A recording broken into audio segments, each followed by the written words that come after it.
James Miller will serve 10 years probation after killing his neighbor in East Austin.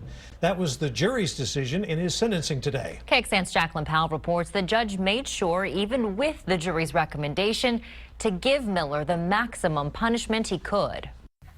James Miller was sentenced for criminally negligent homicide rather than murder or manslaughter after his defense argued he killed his neighbor, Daniel Spencer, in self-defense in 2015. We were disappointed. We thought that he should have been acquitted. Instead, the jury recommended Miller serve 10 years probation, and the judge was required to honor that.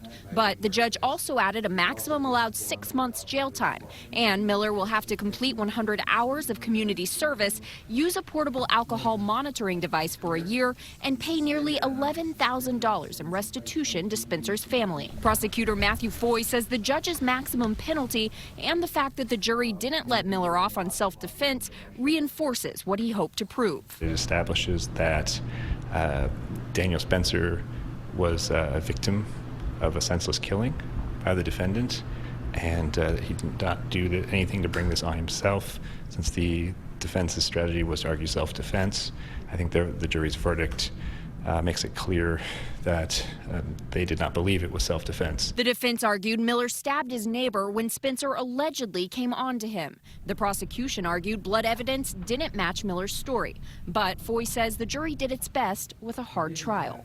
We don't know exactly what did happen in that house that night, and so that can be something that is very difficult for juries to work through. Jacqueline Powell, KXAN News.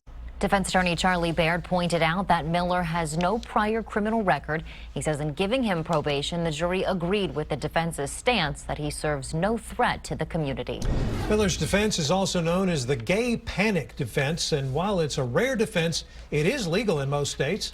NBC News reports it's been used in about half of all the states, with some success as part of an insanity or self-defense claim. But there is a push to ban it in several states, including in Texas. In December, Illinois became the second state to ban it. California banned it back in 2014 after the American Bar Association called on states to eliminate it. So this is interesting. There's been a large drop in probation nationwide. Looking at the Justice Department's latest numbers, they're from 2015. Over an 8-year span from the height of the U.S. correctional population, the number of people on probation dropped by more than 500,000.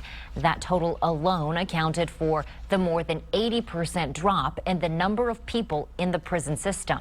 Tomorrow